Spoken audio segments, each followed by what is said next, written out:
Final Fantasy XVI, this is a title that was announced back in, according to this trailer here, September 16th, 2020.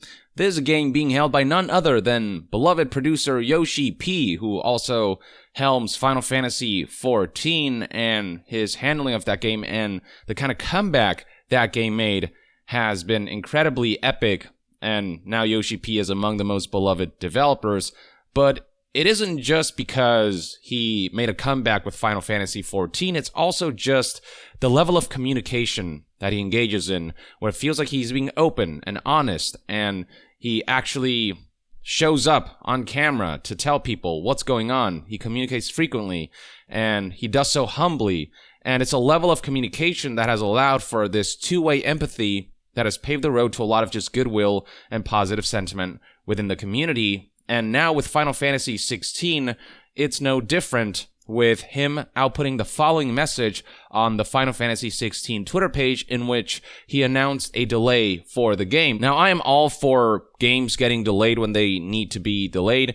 We have seen so many rushed, broken, unfinished AAA launches that I think criticizing developers for trying to do their best to give themselves more time to make a game better is just kind of ridiculous at this stage. But it also helps when a developer opens up and is communicative and is specific and detailed about why a delay is happening, and just giving people more reasons to kind of understand the development side of things. And this is what Yoshi-P, I think, has always been good at, and that's what this message here is good at. So I'd like to check this out and kind of comment along the way. Now, it's worth noting that with Final Fantasy XVI, they never actually announced a release date or even a release window, but the producer here, Yoshi-P, is being open about the fact that there has been an internal delay, and this is something that usually doesn't happen. Usually when a developer hasn't announced a release date, even though maybe it's been a long time after the game's announcement,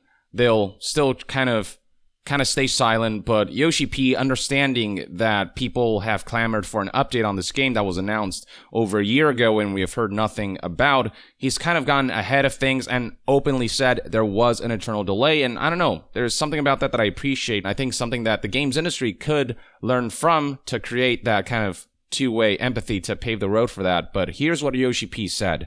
Greetings, everyone. When last we spoke, I promised I would have more information on Final Fantasy XVI sometime later in 2021.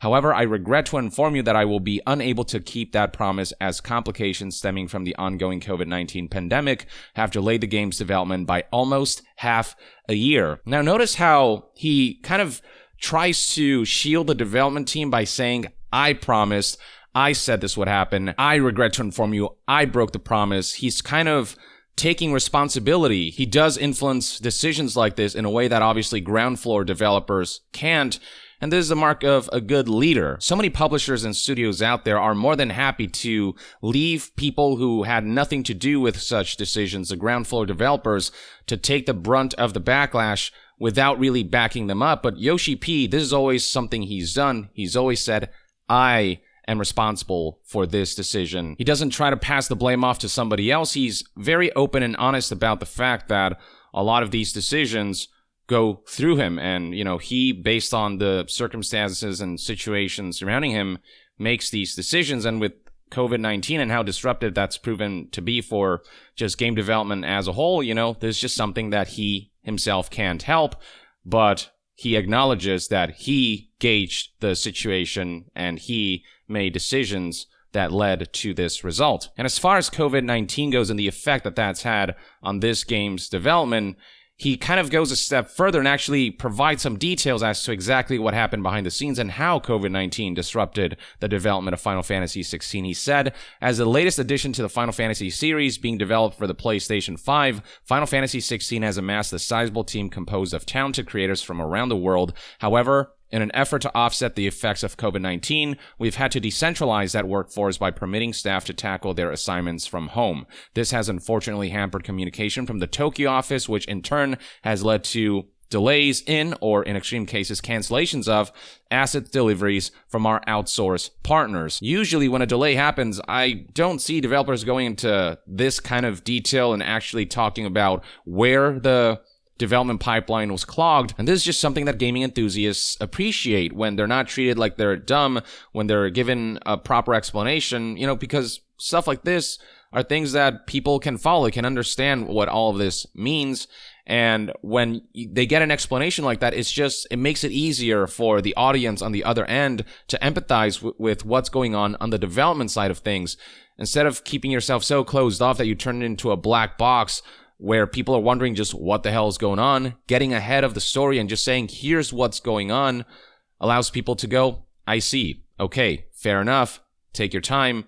And even without an explanation, I think people should strive to be more understanding of delays and the fact that, you don't want a broken product at launch and that takes time, but offering that extra level of explanation just goes a long way. It just takes the communication to another level that paves the road to further empathy. Yoshi-P continues, that said, we have spent much of 2021 addressing this issue and hope to see its impact to a minimum by the new year, allowing us to better focus on the tasks at hand, increasing graphic resource quality, refining combat mechanics, fleshing out individual battles, putting the finishing touches on cutscenes, and conducting overall graphical optimization. Our primary goal now is to be as hands-on with the game as possible in order to see it fully polished. He's detailing exactly where he plans to optimize, what the plan is to kind of alleviate the issues that they faced as a result of COVID. Again, this is just not something that I see commonly in developers' communication with the audience, and it just goes a long way. It just gives you an understanding for the situation, and it's just a level of communication that I wish was kind of more universal across the games industry. The message concludes with, so that leaves us with the question, when can we expect the next round of information? Well, I am happy to announce that the current plan is to conduct our next big reveal in spring of 2022 as we seek to build excitement leading up to the game's eventual release. I deeply apologize to all those who have been looking forward to learning more about Final Fantasy XVI, and thank you for your continued patience while we focus our combined efforts on development. And here's something neat that he does. He tells us when to look forward to the next thing. He says, we know you've been waiting and you deserve some kind of answer instead of us keeping it vague and keeping you waiting and wondering. Here's when we want to release the next big reveal for this game, spring of 2022, giving us a window so that impatience can be kind of tampered a little bit while giving us just an honest level of communication that allows us to set our expectations. This guy's just coming out and telling us exactly what's going on with the current state of the game's development, exactly where things have been disrupted, exactly where they plan to enhance their development pipeline, and exactly how they plan to communicate all of this with the audience eventually later down the line and show more of this game. It is, a perfect delay update, one that allows people to just have that level of understanding, knowing what is actually going on. And he apologizes. He says, I deeply apologize. Again, he is taking responsibility. He's not offloading this to anybody else but the people actually responsible for this, the decision makers who are making the right decision in this case to make the game better. And, a certain level of apology, I think, is necessary because they raised certain expectations and they kind of had people anticipating something from this game with how they said that we'd get more information about Final Fantasy XVI later in 2021. He was unable to fulfill that promise, and he acknowledges that they said one thing, couldn't accomplish it, apologizes, and Yoshi-P doesn't try to offload this to anyone else. He's kind of taking the brunt of the burden of this decision, and it's just a level of humility and honor and openness and honesty that doesn't feel anywhere near as commonplace as it should be. And this level of communication has also been commonplace in Final Fantasy XIV, which is why Yoshi-P became so beloved. Aside from the fact that he brought Final Fantasy XIV back from the brink to make it basically the biggest MMO out there right now, the openness of communication in Final Fantasy XIV's announcements on the official Final Fantasy XIV blog posts. I mean, for example, when the Endwalker expansion was delayed, not only did he apologize profusely, he explained exactly why, and there were all good reasons. Basically, he didn't feel like the quality of the game was up to standards. He seems to be something of a perfectionist and wants people to have a satisfying experience at launch. And this delay kind of upset him so much, the fact that he couldn't deliver on the promise of launching this game and, having this game delay so close to launch. This was something he was so sorry about. He felt like he let the audience down so much that on the stream where this was announced, so here's a clip titled Yoshi-P gets emotional over the delay of Final Fantasy XIV Endwalker, that he actually kind of shed tears on stream, and it doesn't look like he's faking or like he's acting. He seems genuinely upset and sorry and feels like he let people down, and I don't think this is something he should have beat himself up this much for, given that he's making, yes, a tough decision, but ultimately for the good of this game, for the good of the people playing this game. That 2-week delay seemingly went a long way in just perfecting and refining, and that's a valid reason for delay.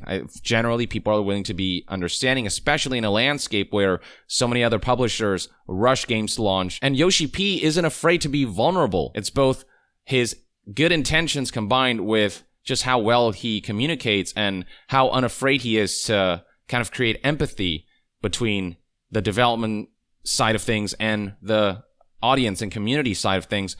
And more importantly, he actually delivers in the end. Endwalker has been received really well, aside from, the server congestion issues as a result of factors that the development team didn't foresee, which is a huge explosion of players as a result of both positive word of mouth spreading about this game and everything that happened with Activision Blizzard and the mass migration from World of Warcraft to Final Fantasy XIV, combined with streamers like Asmongold hopping on the Final Fantasy XIV train, which created a huge influx of players. It's just stuff that they didn't foresee, and as a result, they couldn't kind of accommodate servers to be able to take in the influx of players. But even as far as server congestion issues are concerned, Yoshi-P has been incredibly open and honest and humble about all of this. He, for example, on December 15th, kind of announced that things have gotten so bad with server congestion that they've decided to look out for the existing player base by stopping to sell Final Fantasy XIV and Endwalker and all of the expansions, suspending digital sales as well as delivery of packaged versions, and suspending all marketing, recognizing that it's more important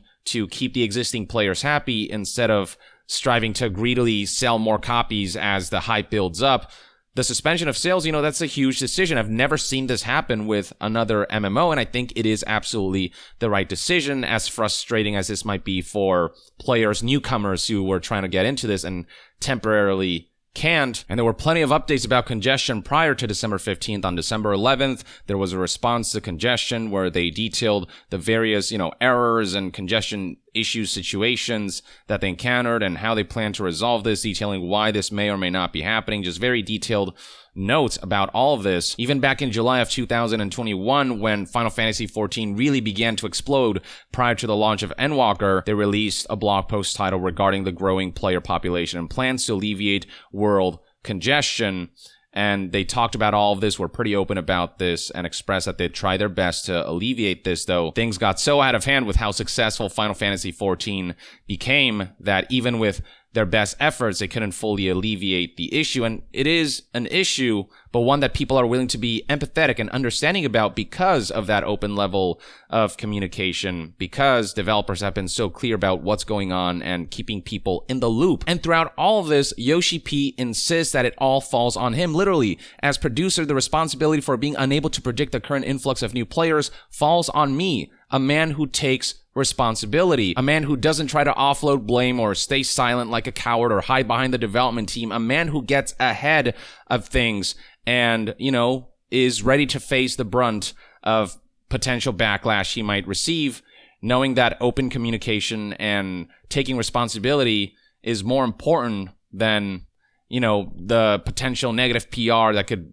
be bred from all this. Or, he just wants to keep people in the loop and wants to kind of express where his mindset is. And hell, if you look at the Final Fantasy XIV Endwalker expansion delay announcement, the number of times that he apologized, like if I control F sorry, there are 3 results for that, and apologize, there are 3 results for that. He apologized like 6 times throughout this one post, and I'm not saying developers should apologize 6 times every time a delay happens. All I'm saying is just taking that initiative on empathy and honesty allows the audience to kind of feel that and kind of return that with their own empathy as well. With the congestion issues, he expressed how, the days before an expansion's launch are supposed to be ones of excitement, but instead they've brought many players grief, and for that I personally am extremely sorry. Instead of saying, just wait guys, he at the very least acknowledges like, yeah, you're paying for this game, you're excited for this game, and these issues are causing just problems that are negatively affecting our experience. And I do think he's being a bit too hard on himself, and